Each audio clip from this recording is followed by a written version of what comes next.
एटा होची मोर कुरुक्षेत्र सीरीज रो तृतीय वीडियो आउ शेष वीडियो मध्य तेबे एथिरे आमे देखिबा ज्योतिषर तीर्थ आउ ता संगरे आउ किछि स्थान।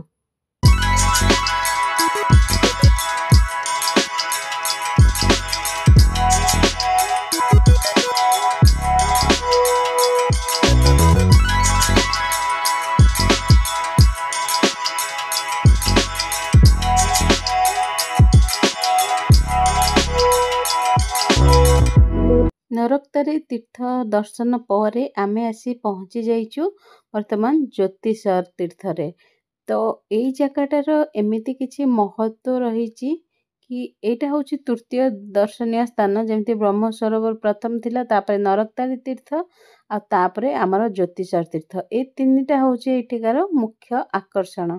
तो एई तीर्थ को एई जगह को कुआ जाए कि गीतार जन्मस्थली आर नामकरण एथिलागि हेइछि कि एठी आपण मान जोटा देखि पारुछंती एटा को ज्ञान सरोवर कुहा जाए आउ ता संगरे एठी भगवान श्री कृष्ण ज्ञानर ज्योति को जळैथिले तेनु दुईटा को मिसिकी ज्ञान सरोवर और ज्ञानर ज्योति दुईटा जाकरू किछि किछि वार नै कि जगार ना को रखाइछि ज्योतिषर तीर्थ।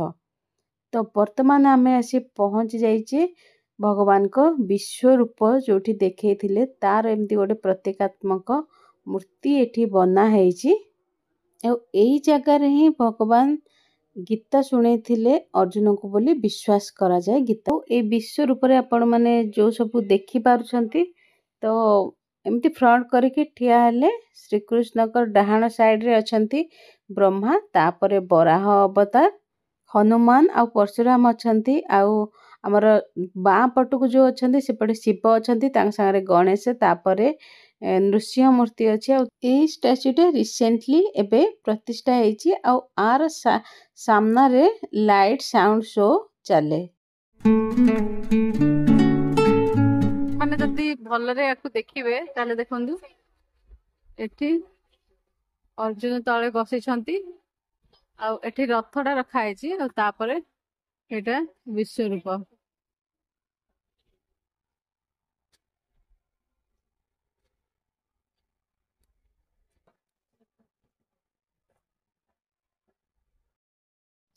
तो एबे में आगो को जिबा प्रॉपर से जगह को जोठी की गीता ज्ञान मिलिथिला अर्जुन को तबे चलंतु।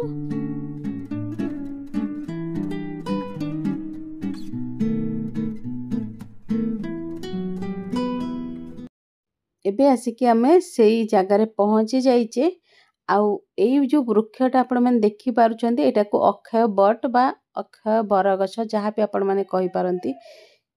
तो सेई समरू विश्वास करा जाए सेई समरू ए बर वृक्षटी अमर अछंती काहेकि ना से भी गीता ज्ञान शुणी थिले जेतेबेले श्री कृष्ण अर्जुन को शुणाइथिले सेई समय ए वृक्ष मध्य से गीता ज्ञान शुणी थिले तेणु से वृक्षटी एबे भी अमर अछंती।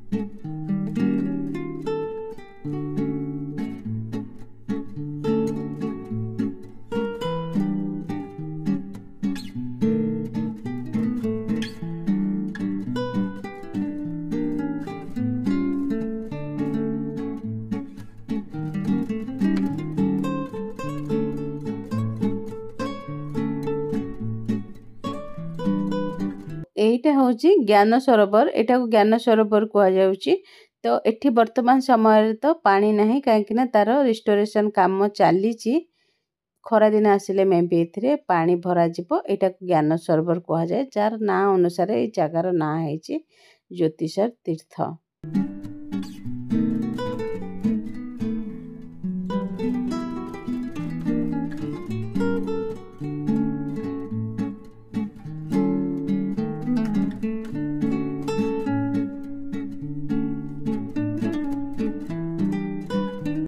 इठी ए जगार गीतारे महत्व ता सह लेखाइछि को राजांग समय कौन ए जगार उन्नति हेथिला आपण माने चाहिले को स्क्रीनशॉट नहीं पढ़ी पारिबे।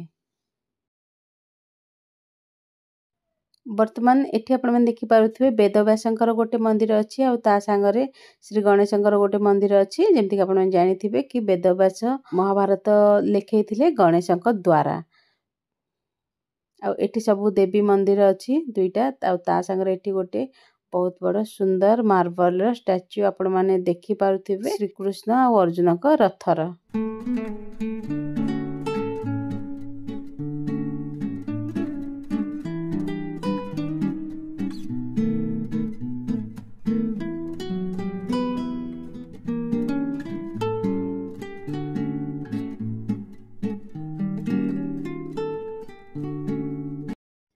ଜ୍ୟୋତିଷ ତୀର୍ଥ ଭିଜିଟ୍ କରିସାରିବା ପରେ ଆମେ ଏବେ ଆସି ପହଞ୍ଚି ଯାଇଛେ କୁରୁକ୍ଷେତ୍ର ପନୋରାମା ଆଣ୍ଡ ସାଇନ୍ସ ମ୍ୟୁଜିୟମ୍ରେ। ତେବେ ଚାଲନ୍ତୁ ଦେଖିବା ଆମକୁ ଏଠି କ'ଣ କ'ଣ ସବୁ ଦେଖିବାକୁ ମିଳୁଛି। ଆଉ ଏଠି ପାର୍କିଂର ସୁବିଧା ଅଛି, ଆପଣମାନେ ରାସ୍ତା କଡ଼ରେ ଗାଡ଼ି ପାର୍କ କରନ୍ତୁନି, ଏଠି ଭିତରେ ବ୍ୟବସ୍ଥା ଅଛି, ତେଣୁ ଆରାମସେ ଭିତରକୁ ନେଇ ଆସନ୍ତୁ।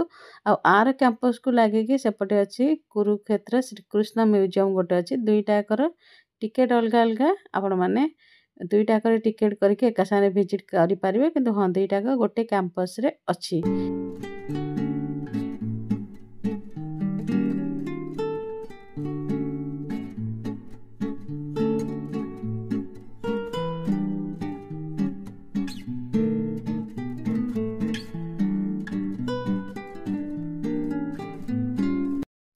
ଏଇଟା ହେଉଛି ଟିକେଟ୍ ପ୍ରାଇସ୍। ଆଉ ଏବେ ଆମେ ଭିତରକୁ ଯିବା ଆଉ ଦେଖିବା କ'ଣ ସବୁ ଦେଖିବାକୁ ମିଳୁଛି। ପ୍ରଥମେ ଯାଇ ଆମେ ଯେଉଁଟା ଠିଆ ହେଇଥିଲୁ, ଯେଉଁଠି ପ୍ରଥମେ ଯାଇ ପହଞ୍ଚିଲୁ, ସେଠି ଗୋଟେ ଲାଇଟ୍ ଆଣ୍ଡ ସାଉଣ୍ଡ ଶୋ ଚାଲୁଥିଲା, କିନ୍ତୁ ହଁ ତାର ଟିକେଟ୍ ଅଲଗା ଥିଲା। ଆମେ 50 ବାଲା ଟିକେଟ୍ ନେଇଥିଲୁ, କିନ୍ତୁ ସେଥିରେ ସେଇଟା ଇନକ୍ଲୁଡ୍ ନଥିଲା। 50 ମତଲବ ପର୍ ହେଡ୍ 50। ଆଉ ଏଇଟା ଥିଲା ଅଲଗା 40 ରୁପିଜ୍ ତାର ଟିକେଟ୍ ଥିଲା। ତ ମୁଁ କହିଲି ଏବେ ୱେଟ୍ କରିହେବନି, ଶୋ ଚାଲିଥିଲା, କହିଲି ଚାଲ ଏଥିରେ ଯାହା ହେବ ଆମେ ଦେଖିଦେବା। ତ ଏମିତି ଭାବରେ ଏଠି ସବୁ ଆଦିବାସୀ ଜୀବନ ଉପରେ ଏମିତି ସବୁ ଷ୍ଟାଚ୍ୟୁ ବନିଥିଲା, ଆଉ ବହୁତ କିଛି ଫନି ଚିଜ୍ ଥିଲା ଦେଖିବା ପାଇଁ ଭିତରେ।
ଏଇଟା ଏଠି ମିରର ଅଛି, ଦେଖନ୍ତୁ ମିରରର କିଛି ମିରରଟା ମୁଭ୍ କରୁଛି, ତ ତା ଦ୍ୱାରା ଇମେଜଟା ବି ମୁଭ୍ କରୁଛି, ତ ସେଇଟା ଗୋଟେ ଦେଖିବାକୁ ଫନି। ତ ମିରରର 3, 4ଟା 5ଟା ପାଖାପାଖି ଅଛି, ଏଠି ଆପଣମାନେ ଦେଖିପାରୁଥିବେ।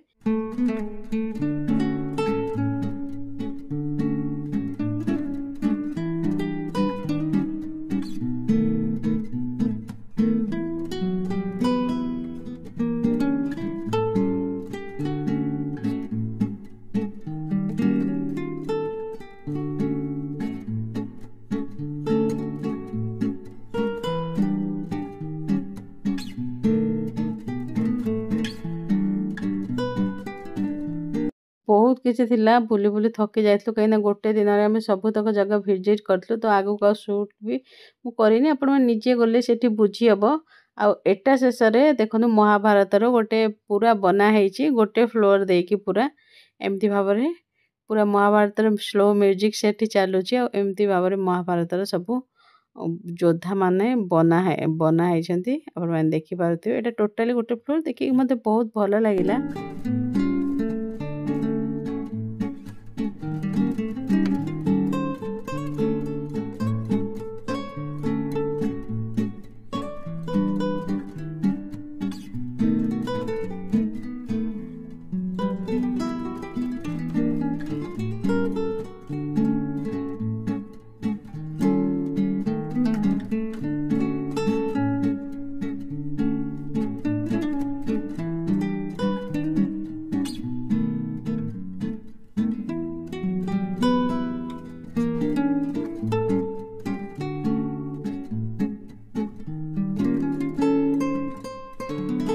ଏଇଟା ଦେଖିପାରୁଥିବେ ମୁଁ ଯେଉଁଟା କହିଥିଲି ପୂର୍ବରୁ କି ଶ୍ରୀକୃଷ୍ଣ ମ୍ୟୁଜିୟମ୍ କହିଥିଲି ଗୋଟେ, ସେଇଟା ଦେଖିବାକୁ ତ ବହୁତ ଇଚ୍ଛା ଥିଲା କିନ୍ତୁ ଆମେ ଗଲା ବେଳକୁ କ୍ଲୋଜ୍ ହେଇଯାଇଥିଲା। ସେ କହିଲେ କି 4:15ରେ କ୍ଲୋଜ୍ ହେଇଯାଉଛି। ଆମେ ଜଷ୍ଟ 4:30 ବେଳକୁ ଯାଇକି ସେଠି ପହଞ୍ଚିଲୁ।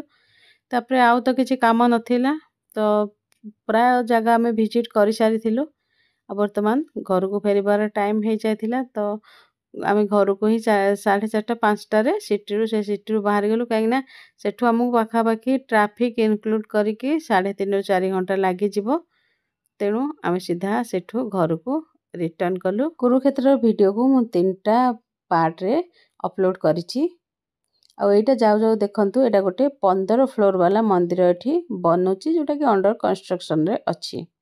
तो बाकी दुईटा वीडियो पार्ट 1 पार्ट 2 ए वीडियो डिस्क्रिप्शन आपको मिल ता सागर आई बटन रे आपन को एंड स्क्रीन भी गोटे वीडियो आपन को मिल जिवो। आज पई वीडियो एतिकी रहूची। नमस्कार, जय जगन्नाथ। वीडियो पसंद आसले लाइक और शेयर करनु, ता चैनल को सब्सक्राइब करने।